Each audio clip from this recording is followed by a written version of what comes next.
kalau buka puasa segerakan sebelum sholat, tapi jangan sebelum azan. Jangan sebelum azan tuh, udah azan tuh, itu kan di Surabaya mah 15 menit sebelum kita ya. Nah itu ikutin azan daerah kita masing-masing. Kalau buka puasa Bu, jangan minum dulu, makan kurma dulu. Ustazah kagak punya kurma, ya beli. Buat barang sunnah Bu, ibu kalau punya rezeki tuh pakai buat nyari barang-barang sunnah, ibu ya. Beli kurma. Ibu-ibu sekalian makan kurma. Buka puasa tuh bagus makan kurma. Itu emang udah yang paling bagus Bu. Nih ya, kenapa kurma? Saya kasih tahu. Ibu kalau makan kurma tuh, emang Bu kalau kita buka puasa tuh hausnya lebih gede daripada laparnya, iya kan? Kepengennya tuh apalagi sekarang nih lagi musim panas kan, kepengennya tuh yang golok, udah gitu. Pengennya kan kayak gitu. Akan tetapi ibu ingat katanya Nabi Muhammad alaihissalam, berbukalah dengan kurma, berbukalah dengan kurma. Jadi begitu kedengaran adzan, Allahu Akbar, bismillahirrahmanirrahim, makan tuh kurma. Orang makan kurma kan meski dikunyah. Ibu, nggak ada kan di sini makan kurma glek. Kayak orang makan obat kan nggak ada ceritanya. Mesti dikunyah, ibu-ibu sekalian. Itu Bu, itu ibu-ibu sekalian. Ibu namanya sayang sama badan. Kalau ibu buka puasa pakai kurma tuh, ibu ngerti caranya nyayangin badan. Ini anggota tubuhmu nih ya, terutamanya bagian pencernaan, dari mulai mulut, tenggorokan, sampai ke bawah, sampai ke usus sampai ke lambung dan seterusnya. Ini di sini nih ada usus 12 jari, Ibu ya. Ada usus besar, ada usus kecil, ada lambung, segala macamnya nih Bu. Ada ginjal, ada jantung, ada semuanya ini. Ibu-ibu sekalian, waktu ibu-ibu puasa, bagian pencernaan ini kan berhenti. Ibarat pabrik nih Bu, dia nih lagi berhenti, lagi istirahat. Kalau buka kembali Bu, mesin aja pakai dipanasin. Kalau ibu-ibu langsung ngegas, itu kan cepet rusak Bu mesinnya. Jadi itu kan mesti ada pemanasan. Caranya dengan kurma kamu kunyah. Itu kayak lagi ngebangunin pelan-pelan gitu. Air liur lagi dibangunin, pencernaan lagi dibangunin, tenggorokan lagi dibangunin. Siap-siap.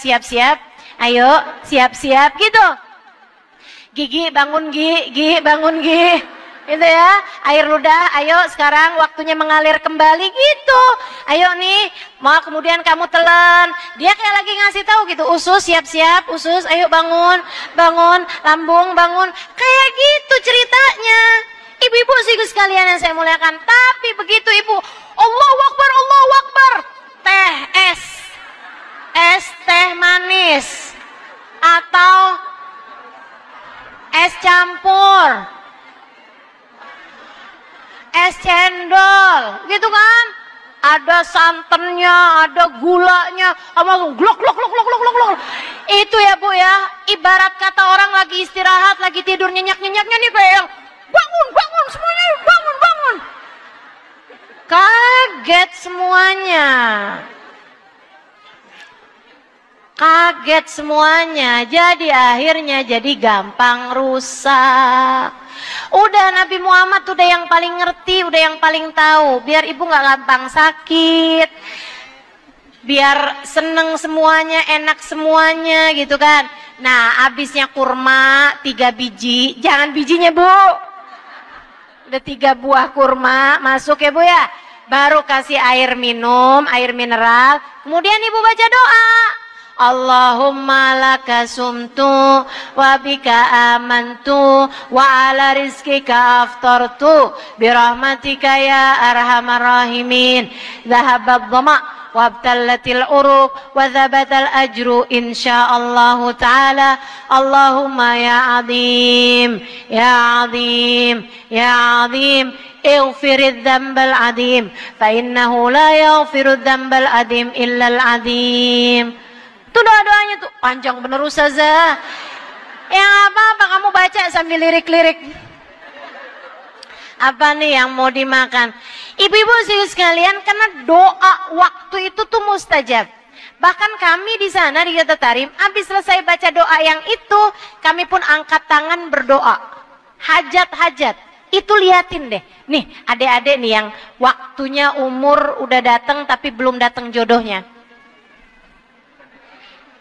Ini kenapa emak-emak yang pada senyum? Janda apa gimana nih? Itu ya, cobain. Waktunya buka puasa, habisnya kamu makan kurma, habisnya minum air, habis itu kamu doa yang tadi, habis itu kamu angkat tangan doa hajat kamu. Ya Allah, tahun depan kepengen dong, selain berbuka dengan kurma, berbuka dengan yang manis di hadapan saya. Misalnya gitu, kamu doa gitu, doa minta jodoh saat itu, liatin. Asal kamu istiqomah selama bulan suci Ramadan. Apa aja deh yang jadi hajatmu, terutama kan hajat akhirat ya Bu ya. Tuh selain daripada itu juga hajat dunia, ya Allah biar saya tambah semakin sabar ya Allah, hati saya bersihin ya Allah, semua deh. Apa aja yang jadi hajatmu kamu minta saat itu. Buat ibu-ibu nih yang mungkin lagi ada utang, udah kesulitan bayarnya, apa segala, cobain. Waktu itu tuh ibu doa bener-bener, Allah gampangin saya lunasin utang ya Allah gitu. Nah coba tuh selama bulan puasa, selama waktunya buka puasa, sesudah kamu baca doa itu ibu-ibu jangan salah nih ya, banyak banget yang pada salah nih. Begitu dengar Allahu Akbar, pegang kurma nih, Allahumma laka sumtu wa bika amantu wa ala rizkika aftartu bi rahmatika ya arhamar rahimin, baru dimakan kurmanya. Itu salah Bu, belum waktunya. Kenapa gitu Ustazah? Kan saya dari dulu taunya kayak gitu. Enggak, itu bertentangan sama artinya. Allahumma laka sumtu, ya Allah karenamu aku telah berpuasa. Nah ibu masih puasa, belum telah. Wa bika amantu, kepadamu aku beriman, wa ala rizkika aftartu, dengan rizkimu aku telah berbuka. Nah ibu baru dipegang. Ibu belum buka, baru dipegang. Apalagi kalau ibu bacanya dhahabat doma, telah hilang rasa haus, masih haus. Wabtalatil uruk, telah basah kerongkongan, masih kering. Wadzabatal ajru insyaallah ta'ala, semoga pahalanya telah ditetapkan Allah. Jadi itu doa dibaca sesudah ibu-ibu batal puasanya, maksudnya habisnya ibu makan kurmanya, minum airnya, baru ibu-ibu baca doanya. Begitu. Jelas? Saran saya Bu, selama bulan puasa jangan kebanyakan makan, jangan kebanyakan tidur, jangan kebanyakan ngomong. Dikurangin 3 hal ini biar puasa kita menjadi puasa yang layak diterima oleh Allah Subhanahu wa ta'ala. Mudah-mudahan saya ucapkan selamat memasuki bulan suci Ramadan. Ibu ya, mudah-mudahan semua yang dijanjikan di bulan suci Ramadan bisa ibu-ibu terima semua insyaallah. Amin.